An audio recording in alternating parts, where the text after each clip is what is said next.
Assalamualaikum warahmatullahi wabarakatuh. Perkenalkan, nama aku Rafa dan kali ini aku bakal ngebahas tentang bioteknologi, salah satu materi IPA kelas 9. Dan sebelum mulai, lebih baik kita berdoa bersama. Semoga ilmu yang kalian dapat dari video ini bisa bermanfaat untuk kedepannya. Amin.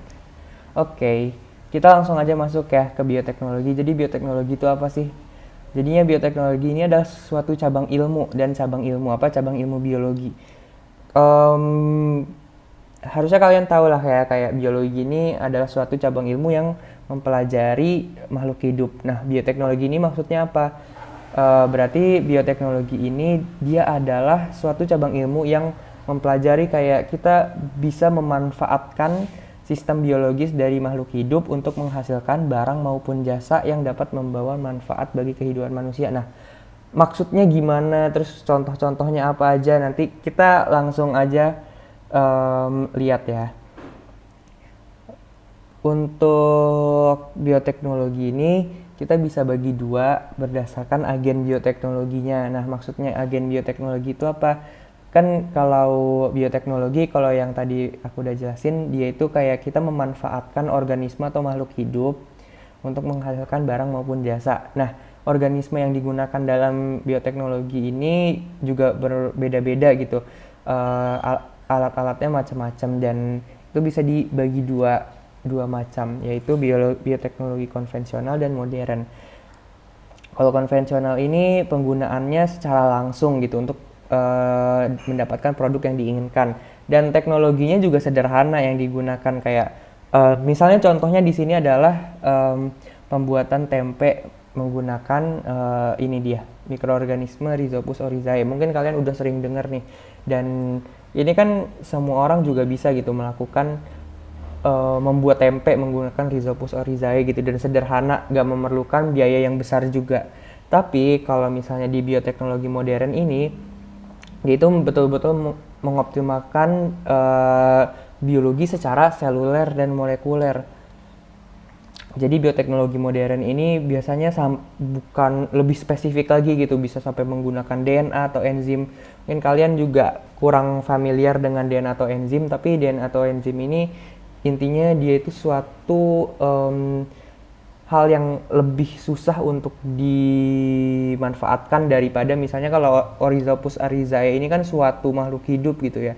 Kalau DNA dan enzim ini udah bagian dari makhluk hidup gitu, kayak yang ada di dalam selnya. Jadinya penggunaannya ini lebih susah, dan karena sebenarnya bukan lebih susah sih, lebih kompleks aja, dan harus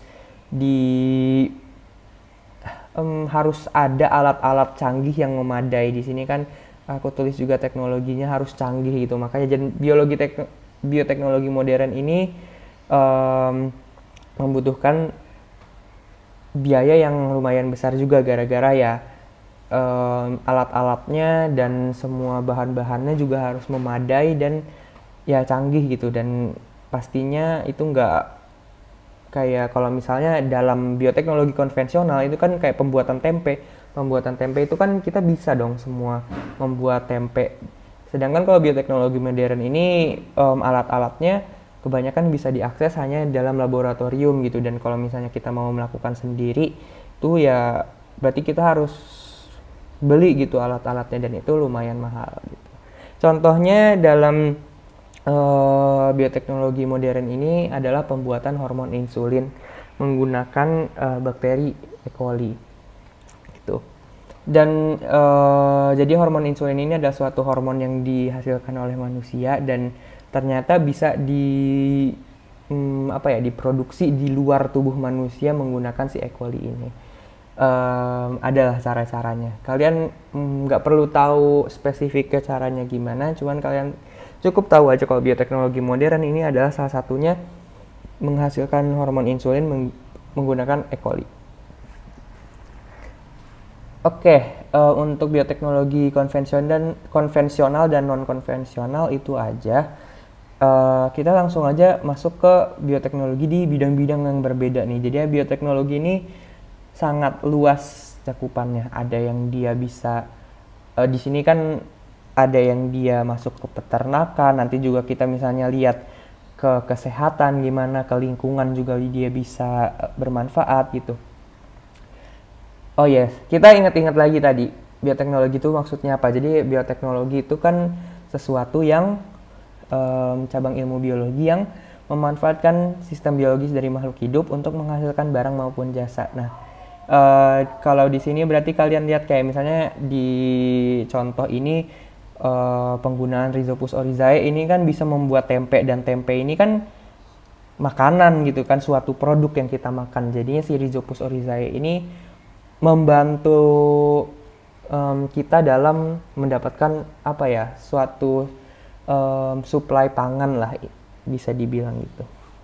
Kita langsung aja ke bioteknologi bidang peternakan. Oke, dalam bioteknologi bidang peternakan di sini ada inseminasi buatan. Jadi ini adalah suatu teknik yang digunakan untuk memasukkan sperma yang telah diproses dari sapi, misalnya sapi ternak jantan ke dalam saluran alat kelamin betina dengan menggunakan alat khusus. Jadinya mungkin dia itu kayak fertilisasi, tapi tidak perlu ada kayak misalnya sapinya nggak harus kawin gitu antara jantan dan betina. Jadinya sperma yang ada dari sapi jantan itu kita masukin ke saluran alat kelamin betina. Terus habis itu ada cloning, yaitu menyalin suatu individu menjadi individu lain yang identik secara fisik dan genetik. Nah, tujuannya apa? Tujuannya itu menghasilkan individu baru yang seragam. Kemudian ada juga hewan transgenik. Di sini hewan transgenik ini prosesnya itu ada DNA yang disisipkan dari individu lain ke individu baru nih. Misalnya ada DNA dari misalnya ada apa ya? Di sini misalnya sapi lah, sapi 1. Terus di sini ada sapi 2. Nah, materi genetik dari sapi 1 ini ada yang diambil dan disisipkan ke sapi 2. Materi genetik ini maksudnya ini DNA ya. Mungkin kalian kalau belum familiar juga nggak apa-apa. Tapi DNA itu adalah suatu materi genetik, dan materi genetik ini sesuatu yang bisa diturunkan gitu. Nah, DNA yang dimasukkan ini,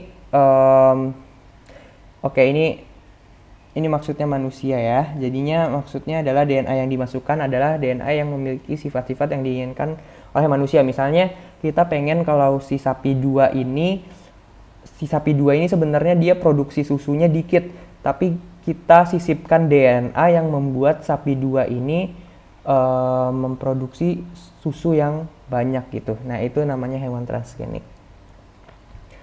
Kemudian bioteknologi bidang pangan. Nah, kalau bioteknologi bidang pangan ini yang di soal-soal mungkin kalian sering banget ketemu ya, kayak misalnya pertanyaannya Rhizopus oryzae ini dia menghasilkan produk apa gitu. Kalau di tabel ini kan Rhizopus oryzae berarti menghasilkan produk tempe. Nah, kalau ini aku nggak bakal bacain satu-satu ya, jadinya ini kalian cukup baca aja. Mungkin kalian mau screenshot.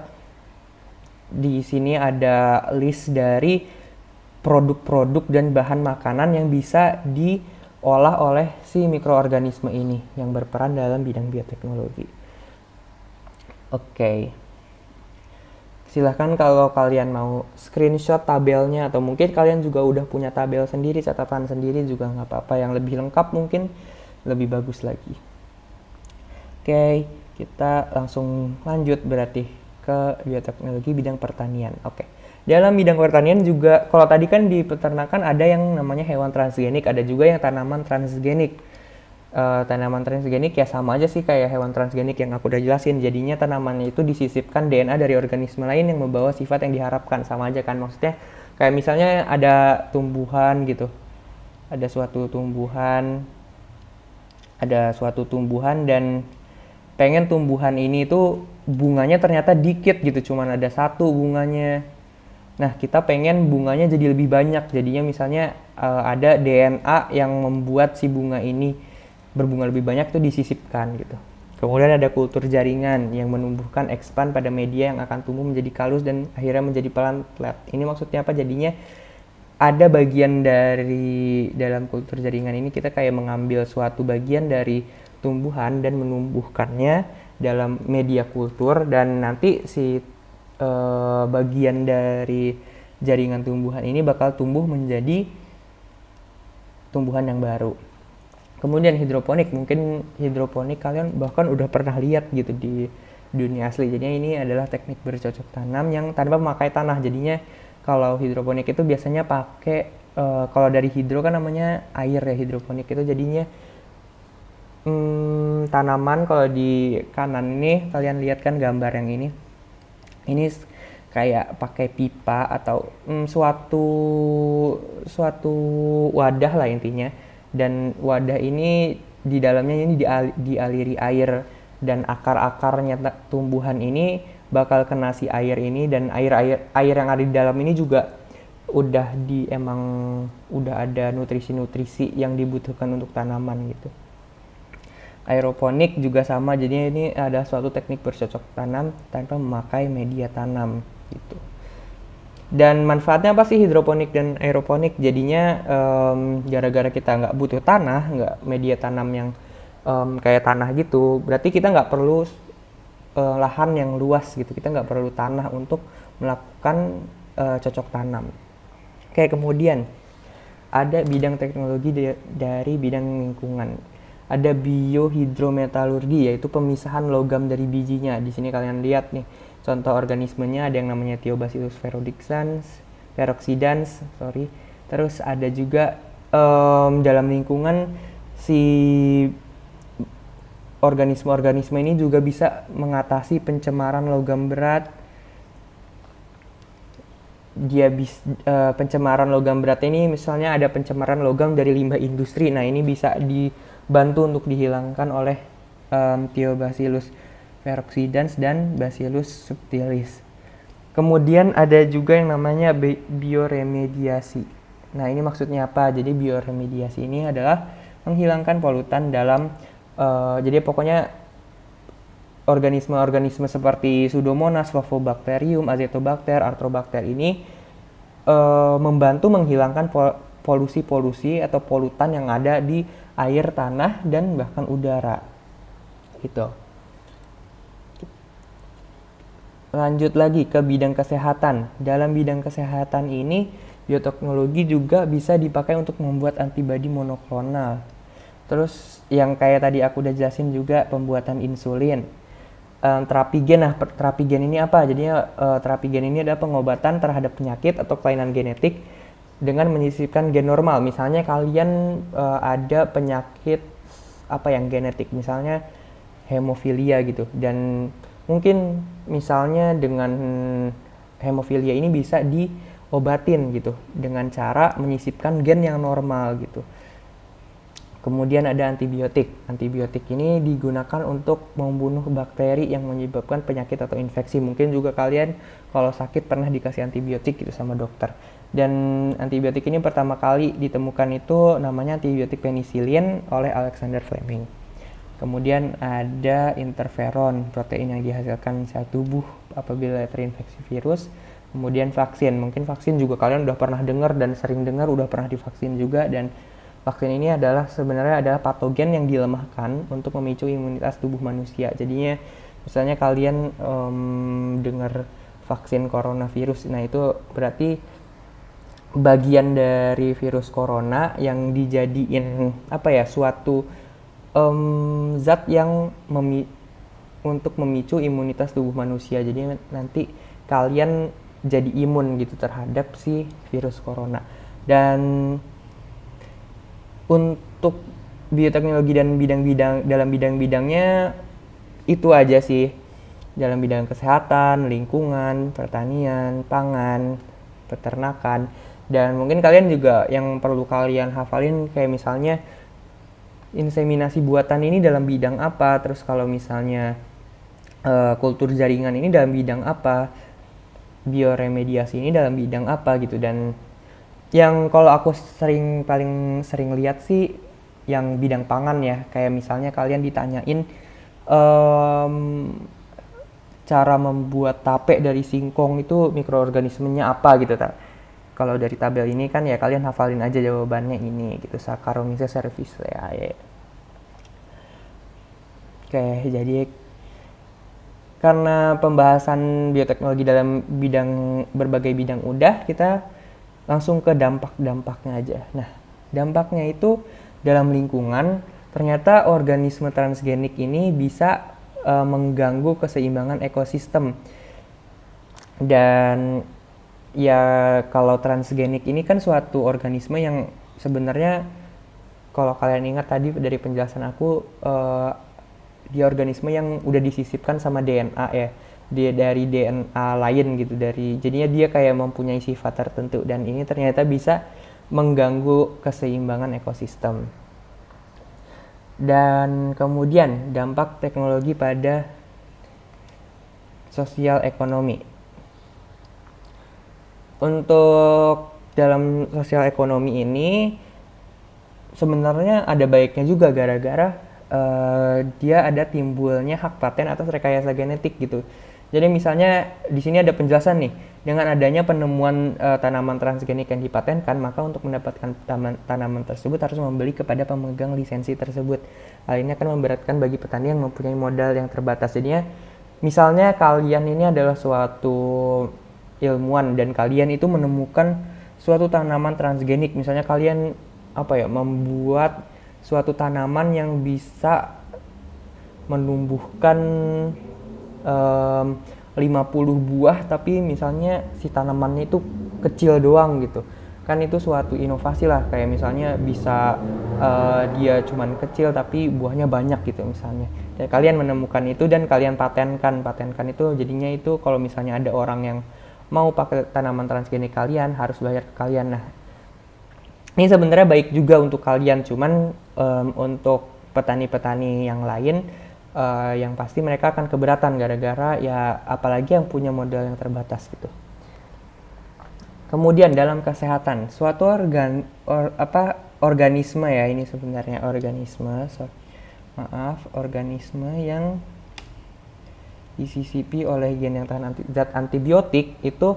Jadi kalau misalnya suatu organisme itu terlalu sering terpaparkan oleh zat antibiotik, itu bisa menurunkan daya tahan tubuh manusia gitu.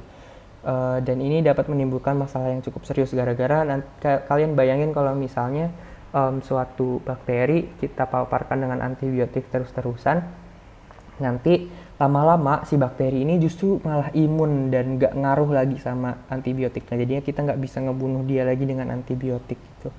Kemudian ada juga dalam etika dan moral, dampak dalam etika dan moral. Jadi banyak yang bilang kalau pemindahan gen suatu makhluk ke dalam suatu makhluk yang lain ini sesuatu yang gak etis gitu, dan ini adalah suatu pelanggaran hukum gitu. Ada beberapa yang bilang seperti itu, dan ada juga yang bilang cloning itu kayak kita kan membuat organisme baru gitu dari organisme yang udah ada, dan menurut beberapa orang itu kurang etis gitu. Oke, untuk dampak bioteknologi itu aja juga. Berarti kita udah ngebahas dampak, udah ngebahas bioteknologi dalam berbagai bidang, udah juga membahas bioteknologi konvensional dan non-konvensional, dan itu udah semua gitu. Yang kalian perlu paling hafalin aja, dan kalian kalau misalnya kalian emang penasaran misalnya dengan kultur jaringan tanaman transgenik caranya gimana, itu kalian bisa searching sendiri aja. Oke, sekarang gara-gara kita udah ngebahas sebagian besar materi, jadi kita langsung masuk ke latihan soal aja. Kita baca nomor 1. Pada masyarakat petani kedelai, untuk meningkatkan nilai gizi dan bisa memenuhi kebutuhan protein masyarakatnya, petani dapat menerapkan bioteknologi konvensional. Contoh bioteknologi yang dapat dilakukan adalah memanfaatkan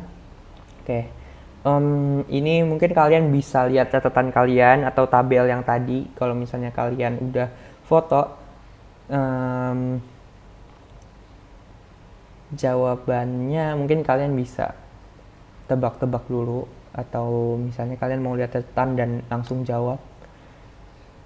Jawaban yang benar itu adalah A ya. Rhizopus oryzae untuk membuat tempe. Jadi Rhizopus oryzae ini bahkan tadi di awal banget aku udah jelasin yang salah satu contohnya dari bioteknologi konvensional ini sih yang paling terkenal emang Rhizopus oryzae untuk membuat tempe. Dan sebenarnya ya, yang C ini benar nih, Saccharomyces cerevisiae juga bisa sebenarnya untuk membuat tempe, ini benar. Tapi yang kita tanya, yang ditanya di soal, dia bilangnya adalah dia ini suatu petani kedelai kan, dan dia ini mau meningkatkan nilai gizi dan bisa memenuhi kebutuhan protein masyarakatnya. Nah, si Rhizopus oryzae ini membuat tempe dari kedelai itu, tempe ini proteinnya banyak gitu, kaya akan protein. Jadi jawabannya adalah A. Dan B sama D ini salah ya. Mungkin kalian juga bisa lihat lagi si Acetobacter psyllinum ini sebenarnya tugasnya ngebuat apa, berperan dalam apa.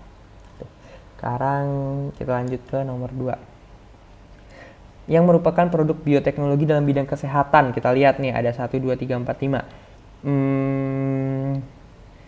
Pembuatan vaksin dong pasti 1. Nah kalau ini nggak bidang kesehatan, ini dalam bidang lingkungan. Ingat yang dia ini bioremediasi ini maksudnya yang membersihkan polutan, mengurangi polutan ya dengan menggunakan mikroorganisme. Nah, pembuatan keju dan yogurt ini lebih ke pangan ya, ke makanan. Nah, antibodi monoklonal kalau misalnya kalian ingat ini juga adalah suatu yang di bidang kesehatan. Sama kesehatan ya, ini juga kesehatan tadi. Kemudian hidroponik. Ya, hidroponik ini kan menanam yang tanpa media tanah itu ya, berarti ini adalah di bidang pertanian.